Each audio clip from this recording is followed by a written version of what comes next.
Kyiv पर रूसी attack पर यूक्रेन में काफी नाराजगी है। कीव के मेयर विटाली क्लित्स्को ने ज़ेलेंस्की की कार्यशैली पर सवाल उठा दिए हैं। यूक्रेन की सरकार ने रूस की ताकत को नजरअंदाज किया है। विटाली क्लित्स्को जो कीव के मेयर हैं वो ये बता रहे हैं, नाराजगी है। अब ये देखिए इस तरह से अब ये हालात बनते नजर आ रहे हैं ज़ेलेंस्की के खिलाफ। लोगों की सुरक्षा के लिए सरकार ने कुछ नहीं किया। विटाली क्लित्स्को ये बोल रहे हैं सरकार कहती रही सब ठीक हो जाएगा, लेकिन देखिए 1 साल हो चुका है लेकिन हालात और ज्यादा खराब हो रहे। 2021 के आखिरी से ही हमले के संकेत मिले थे।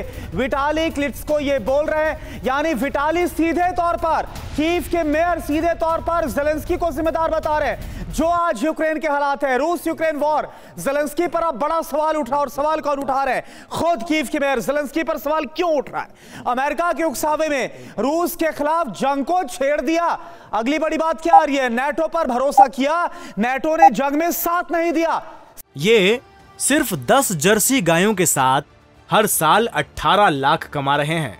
आपको भी ये सीखना है तो फ्रीडम ऐप को अभी डाउनलोड कीजिए। सीधे तौर पर नेटो नहीं कूदा। बार बार ज़ेलेंस्की बोलते रहे कि आपको यहां पर सीधे एंट्री लेनी चाहिए।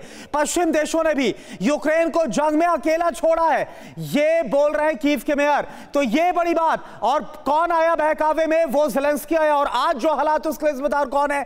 वो ज़ेलेंस्की। तो अमेरिका की वजह से ये वॉर छिड़ी है क्या?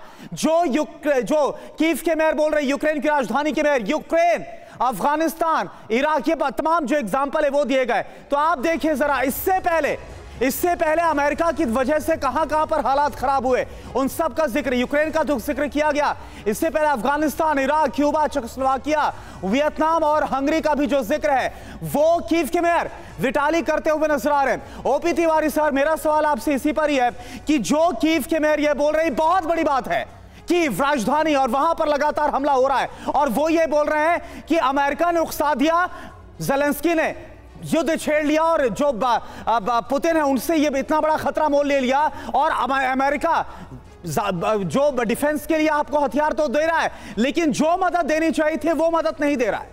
करुणा, ये जो कथन इनके जो कीव के उसका आया हुआ है ये तो बहुत पहले आ जाना चाहिए था। बिकॉज मैं इसमें 2 क्वेश्चन उठाना चाहूंगा। यह राष्ट्र प्रेम देश का क्या होता है? देश की कोई नुकसान, जो राष्ट्र प्रेमी होगा देश का नुकसान बर्दाश्त नहीं करेगा। मैं ज़ेलेंस्की पर एक प्रश्न उठाना चाहूंगा। ज़ेलेंस्की के कितने जनरेशन से ये यूक्रेन में हैं?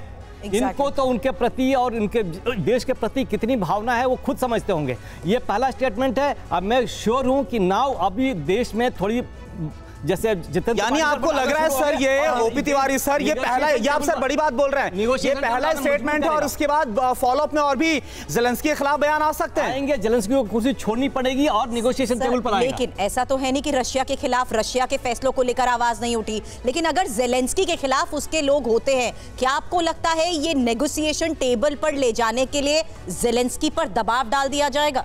सुरभि बिल्कुल सही है। जो रशिया में आवाज उठी लेकिन रशिया के लोग परेशान होकर नहीं उठाए। ओके।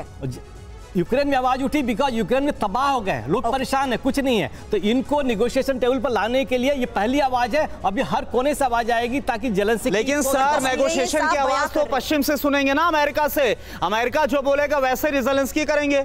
करुणा, ये बात सही है, सपोर्ट आए ना आए, लेकिन कुछ पहले इंडिकेशन ये भी आ रही थी कि अमेरिका भी चाहता था कि युद्ध विराम हो या किसी इंटेंसिटी थोड़ी कम हो, इस रेट से न चले, because they can not be sustain for so long. लेकिन अमेरिका सिर्फ विटनेस करता जा रहा है कैसे यूक्रेन खंडर में तब्दील हो रहा है। ये सिर्फ 10 जर्सी गायों के साथ हर साल 18 लाख कमा रहे हैं।